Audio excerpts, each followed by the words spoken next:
6 अध्याय।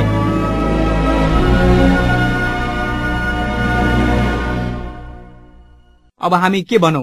के अनुग्रह प्रशस्त मात्रामा होस् भनेर हामी पापमा लागिरहौं त? त्यसो नहोस्। हामी जो पापको लेखी मर्यौं त कसरी हामी अझै त्यसैमा जिउनु? के तिमीहरू जान्दैनौ?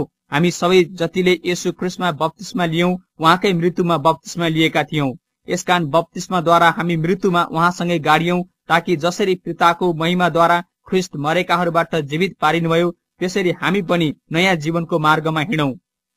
यदि उहाँको मृत्युमा हामी उहाँसँग एउटै भएका छौं भने उहाँको पुनरुत्थानमा पनि निश्चय नै हामी उहाँसँगै एक हुनेछौं।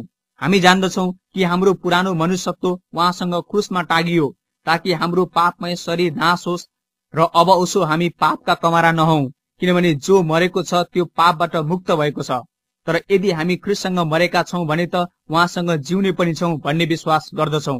हामी जान्दछौं कि ख्रीष्ट मरेकाहरूबाट जीवित भएर फेरि मर्नुहुने छैन। अब उसो उहाँमाथि मृत्युको राज्य हुँदैन। जुन मृत्युमा उहाँ मर्नुभयो त्यो पापको लेखी सधैँको लागि एकैपल्ट मर्नुभयो, तर जुन जीवनमा उहाँ जिउनुहुन्छ त्यो परमेश्वरको निम्ति जिउनुहुन्छ। यसै गरी तिमीहरूले पनि आफू आफूलाई पापको लेखी मरेका तर ख्रीष्ट येशूमा परमेश्वरको लागि जीवित भएका ठान्नुपर्छ। यसकारण शरीरका अभिलाषा अनुसार चल्नु नपरोस् भनी तिमीहरूका मरणशील शरीरमा पापलाई राज्य गर्न नदेऊ।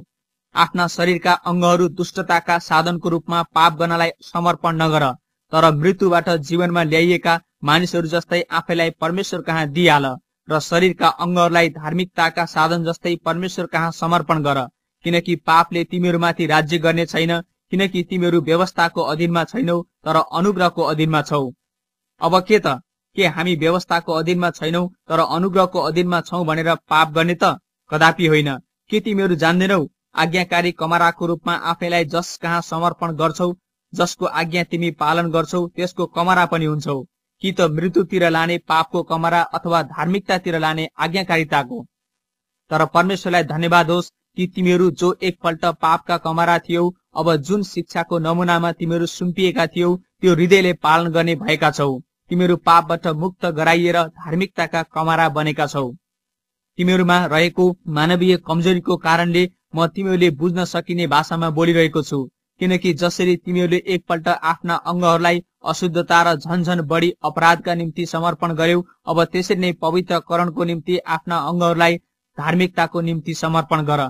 तिमीहरू पापका कमरा भएको बेलामा चाहिँ धार्मिकताको लेखी स्वतन्त्र थियौ। अब जुन कुराहरूमा तिमीहरू अहिले शर्माउँछौ सो कुराहरूबाट तिमीहरूले के प्रतिफल पायौ? ती कुराहरूको अन्त्य चाहिँ मृत्यु हो। तर अब तिमीहरू पापबाट मुक्त भई परमेश्वरका कमरा भएका छौ, अनि तिमीहरूले पाउने प्रतिफल चाहिँ पवित्रकरण हो र त्यसको अन्त्य चाहिँ अनन्त जीवन। किनकि पापको ज्याला मृत्यु हो, तर परमेश्वरको सित्तैको वरदान ख्रीष्ट येशू हाम्रा प्रभुमा अनन्त जीवन हो।